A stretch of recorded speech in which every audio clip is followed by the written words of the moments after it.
Open up my wallet. It's the one that says BMFG on it. The big mother grain. I don't think Tolstoy meant that. And welcome to the CodeX Cantina, where I am the very handsome Una. Oh, you are handsome. No, I'm Crypto, the handsomer. I think you're walking on a crutch. I think your eyesight's going bad. I know how you are, my child. So if you are new to the CodeX Cantina, we go deep into the stories that we read. This week, we are going to be doing Leo Tolstoy's A Grain, The Grain, or A Grain as Big as a Hen's Egg. There's probably way too many names for this for what the translation ought to be, in my opinion. If you're down for literature discussions, please hit that subscribe button. And this is all part of our hashtag Leo Tolstoy Triggered. Tolstoy Triggered. Did you just throw a hashtag? You created a new hashtag right now with that Leo Tolstoy Triggered. I did. Think Noah will be okay with that? Tolstoy Triggered. You think Noah's okay with that? Hey, Noah, make sure you do the Leo Tolstoy Triggered tag too. We're tight now. We've done so many of these. We're on a first name basis with Mr. Tolstoy. So Noah is our friend that will be covering this story as well. We'll put a link to his channel in the description below. All right, this story was published in 1886, and as Una pointed out, has like 17 different names, but we'll leave a link down in the description below where you can read it for free. Now, this is post-religious crisis. Leo Tolstoy went through a religious crisis in the 1880s, and basically really simplified his writings, really tried to write to the soul and to the common peasant person to make them view the world via the Bible, I guess is a good way to put it. So we have three themes we can talk about tonight. We can talk about the sin of greed, we can talk about sloth, and we can talk about disrespecting our elders. Oh, that sounds like fun. Crypto organized the evening, so I will do the plot real quick, and then we'll jump into the discussion here. So in terms of plot, one day some children found a strange object in a ravine. They sold it to a passerby who eventually sold it to the king. And the king called together his wisest men, and they discovered that the object about the size of a hen's egg was actually a large grain. Books fail the wisest men on knowing what the object could have been. So they call upon an old peasant, nearly blinded, toothless, and with 2 bad legs, and was brought before the grain. The peasant had never seen anything like it before, but maybe his father would know something. The father was brought in and was healthier than his son, with only 1 bad leg and better eyes. He, however, still could not identify the grain, but suggested that his father might know something about it. So we're getting pretty old in the generations here, because I think the first great-grandfather. The first one was an old peasant. So the peasant's father was found, and he was a healthier man with good legs and bright eyes. He identified the grain as one that he and his family had planted in abundance in their time. And that's basically the plot. So the first thing that I think we can bring up to talk about is the sin of greed. And in the story, I quote, "My field was God's earth. Wherever I plowed, there was my field. Land was free. It was a thing no man called his own. Labor was the only thing men called their own." I think Tolstoy is trying to say here is that you shouldn't think of ownership as the end-all, be-all, and this is also kind of that idea of the Russian idea of everybody owning everything and working together. And in Ecclesiastes 5:10, it says, "Whoever loves money never has enough. Whoever loves wealth is never satisfied with their income. This too is meaningless." And I think that it comes back that it doesn't matter that you have this huge, successful, powerful grain if you don't know what it is. It's worthless to you. It does you no good.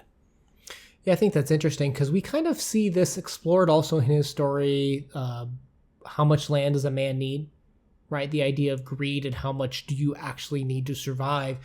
And Tolstoy in his later years, particularly post-religious crisis, was very about just working the land. And I'm working through a Tolstoy biography right now. And one of the reasons that he did this, allegedly, was for empathy.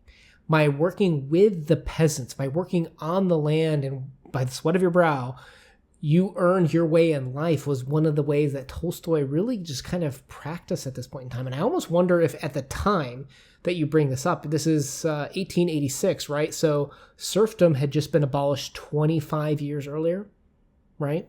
I wonder how many disputes were happening over land and effort were happening at this point in time. I can relate it only to America's side, which we're still fighting today.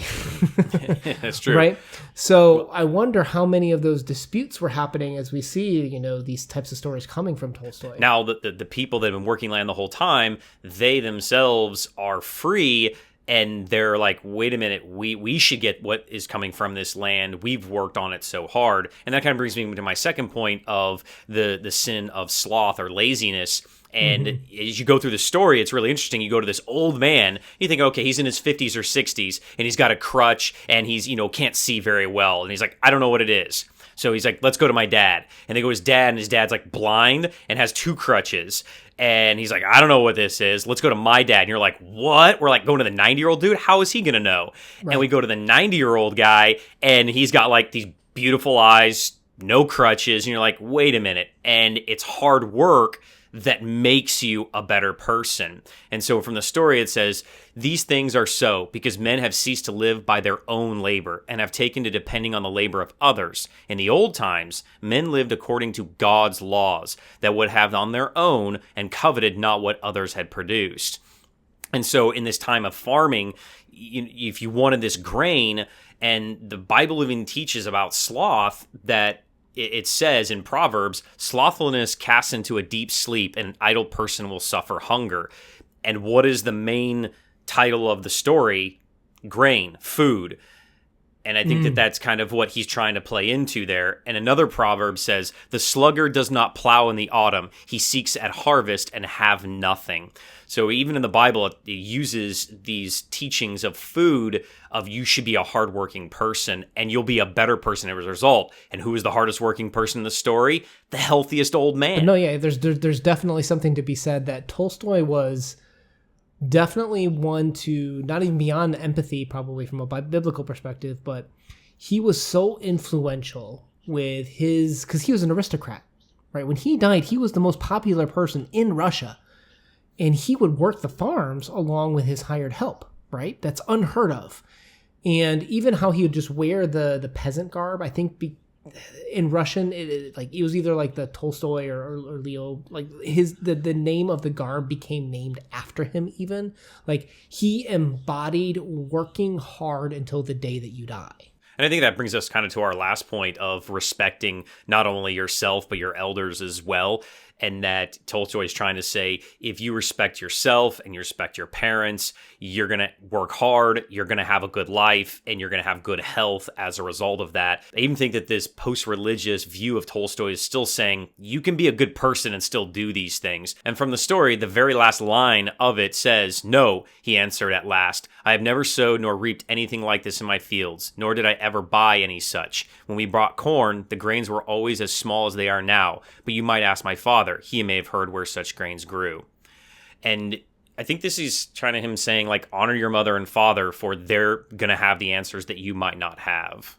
If you allow your parents, maybe to your point, to work hard for you, maybe you become slothful yourself, is maybe one way to interpret that. Yeah, and I had one other, Proverbs 19:2 said, desires without knowledge is not good, and whoever makes haste with his feet misses his way. And so I think that's something too, is you don't want to rely heavily too much on your parents, but they can be a guide for you to find your own path. Right. Produce for yourself, and when you have extras, you can provide for those that need. And respect them as they have maybe done this before and can teach you from their own mistakes. Yeah, I wonder, it's almost like Tolstoy comes down a little bit on commercial trade here with coveting other people's production as opposed to specializing in a production. We live in a very Western society, okay? So we're going to have a very different view from Tolstoy. It'd be interesting to hear in a conversation what his view on that, because he's very clearly, you should produce for yourself, and if you have extras, help others, in the story at least. And I think that's a very interesting way as opposed to looking at life. The world has become so specialized. You don't do everything yourself. You do one thing really well to help others. And it's a very different way of integrating into society than what Tolstoy is arguing for. Yeah, and I think that comes back to maybe the symbolism of the story being named The Grain or whatever it is. And it's being referenced to an egg that it says it's like, almost the size of an egg or whatever, or even one of the titles, it's big as a hen or something. I think that comes back to life and how you should live your life. Well, who discovered that it was a grain? It wasn't in a book, right? The wisest men couldn't find it in the book.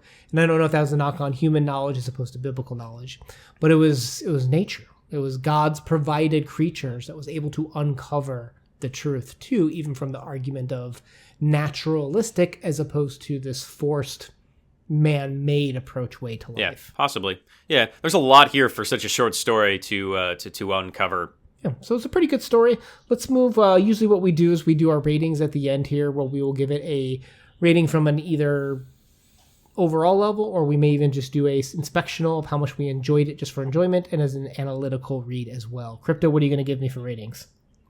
I'm just going to give this one a solid 5 across. Nothing too special here. I think that he's done better work in other pieces trying to convey this same thing in a more grandiose way. And that's out of 10. So for me, I'm also going to give it just a flat 5 out of 10. Not a ton here compared to some of his other works. I think it's a fun read. It's not hard. It's 3 pages, but I don't think it's necessarily one that I would point to go to first for Tolstoy, though I'm glad I read it. I thought it was enjoyable. Yeah, I mean, there's something you can get out of this, and perhaps it strikes home with you better than some of the others, that we've done. But yeah, I like that we're getting so knowledgeable about him that we can pull so much out of even just 3 pages. Well, this is also one of those stories that I believe is assigned to younger classrooms. So the idea is that they read this for language as a second. This is a good one to kind of pick up from a basic level and still understand, okay, how did they describe the grain? How did they describe the main character? What made each generation seem older? That's just not what we really want to cover here on this channel. We're more into kind of maybe some more of the deeper storytelling elements of things. Yeah, just as a teaching tool, I see it could be very, very useful. But for analytical, if you're in a higher level literature class, this is not going to be one that your teacher's probably going to assign you. No, it's not. Well, all right, guys. Thank you for joining us on this discussion. I did enjoy the story. I hope you guys did too. Let us know what you think in the comments down below as usual. And if you enjoy literature discussions like this, please consider hitting that subscribe button. We love covering Tolstoy here at least once a month. Along with Noah from Everyone Who Reads It Must Converse. Please check out his channel as well. Una out. Peace.